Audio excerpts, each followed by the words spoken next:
Bismillah, alhamdulillah, wa salatu wa salam ala rasulillah.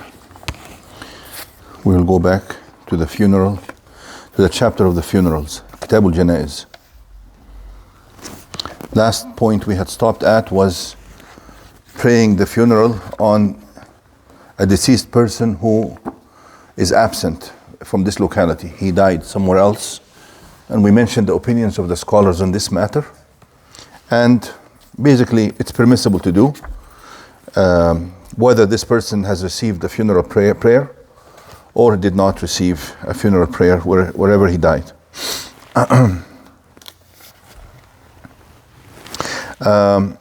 The next point is as-salatu ala al-mayyit fi al-masjidi wal-musalla. The next point we'll talk about the permissibility of doing the funeral prayer in the masjid or in a special funeral prayer, a special place that is assigned for funeral prayer. It seems at the time of the Messenger ﷺ, he had a special place, an open land, where he did the funeral prayers. So that is better if that land is available. But just like Salat al-Eid, we do it in the open, right? But if we cannot do it in the open, we still do it in the masjid. It's permissible to do it in the masjid. Nowadays, almost always it's done in the masjid because most countries do not have this open land that is assigned for funeral prayers. Is it present in your countries? I know I lived in Emirates in the past, and they had a special land for the funeral prayers. There are some special countries. In Pakistan as well? Yeah. عن عبد الله بن الزبير أن عائشة أمرت أن يمر بجنازة سعد بن أبي الوقاص في المسجد فتصلي عليه. أن يمر مفروض. فأنكر الناس ذلك عليه فقالت ما أسرع ما نسي الناس ما صلى رسول الله صلى الله عليه وسلم على سهيل بن البيضاء إلا في المسجد. Sayyidah Aisha, the wife of the Messenger صلى الله عليه وسلم, asked the companions for them to bring the dead body, janazah, the casket or whatever, a nash of Sa'd ibn Abi Waqqas, the companion, to the masjid so she can do the funeral prayer for him or on him.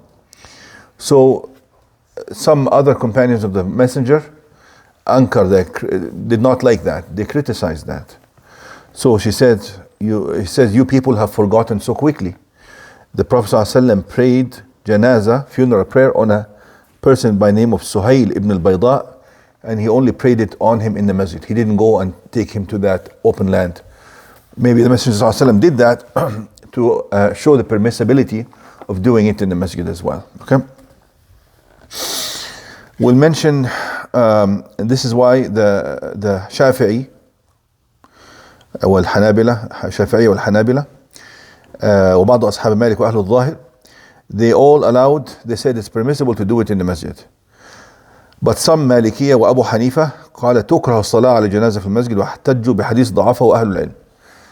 Some scholars of the Malikiya and Abu Hanifa said it is disliked to do the funeral prayer in the masjid, and they cited a hadith that is actually not an authentic hadith. They might have thought this hadith was authentic, but it is not. من صلى على الجنازة في المسجد فلا شيء له. This is not an authentic hadith, but we'll mention it, that somebody attributed this hadith to the Messenger, that he said whoever prays janazah, funeral prayer, on someone in the masjid, he does not receive any reward. So we say this is a very weak opinion, right? And it is permissible to do it. The first hadith we cited, it's in the Bukhari and Muslim, so it's at the highest level of authenticity. Now,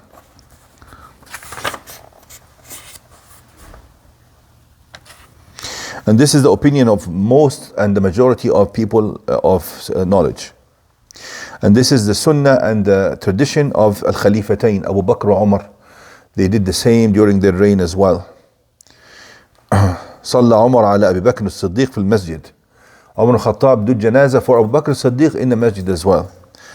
وصلى صهيب على عمر في المسجد. And when Umar died, Suhaib, a Sahabi by the name of Suhaib, also did, maybe Suhaib al-Rumi, did janazah on him in the masjid. بمحضر كبار الصحابة, in the presence of the prominent Sahaba of the Messenger, prominent Messenger, وصدر السلف, and the earlier predecessors, and no one criticized that. practice. You follow? But it is also advisable to have that open land, and we'll mention the evidence for that as well. عن أبي هريرة أن رسول الله صلى الله عليه وسلم نعى النجاشي في اليوم الذي مات فيه خرج إلى المصلى فصف بهم وكبر أربعا. When Najashi died, the Ethiopian king, he announced to the people that he has died, and he went out to that open land to pray janazah, and he prayed 4 takbir. عن عبد الله بن عمرو عن عبد الله بن عمر رضي الله عنهما أن اليهود جاءوا للنبي صلى الله عليه وسلم برجل منهم وامرأة زنيا فأمر بهما فرجما قريبا من موضع الجنائز عند المسجد. بس يعني this doesn't show any, this hadith, he talks about 2 people who were stoned close to the place. I think what he's citing here is that 2 people who had committed adultery were stoned close to the place of the funeral prayer, close to the masjid. So there's a masjid, there's a funeral prayer place, and those people were stoned close to that. This hadith shows that there was a specific place assigned for the funeral prayer. Finally, the final point we will discuss today is that the more people do the funeral prayer for the deceased, the better for him, and of course better for them as well to receive the reward. ما من ميت تصلي عليه أمة من المسلمين يبلغون 100 كلهم يشفعون له إلا شفعوا فيه. Whenever a Muslim dies and 100 people do janazah for him, funeral prayer, asking for mercy for him or making intercession for him, Allah will accept their intercession for him. Now, there's another hadith that says a lesser number, but that lesser number, the Messenger ﷺ give them a different description. ما من رجل مسلم يموت فيقوم على جنازته 40 رجلا لا يشركون بالله شيئا إلا شفعهم الله فيه. Here he mentioned 40, not 100, but he added another quality. He says لا يشركون بالله شيئا. People who have very pure iman, who do not associate anything with Allah subhanahu wa ta'ala, 40 of them, they would be allowed for intercession, and their prayer for him would be accepted.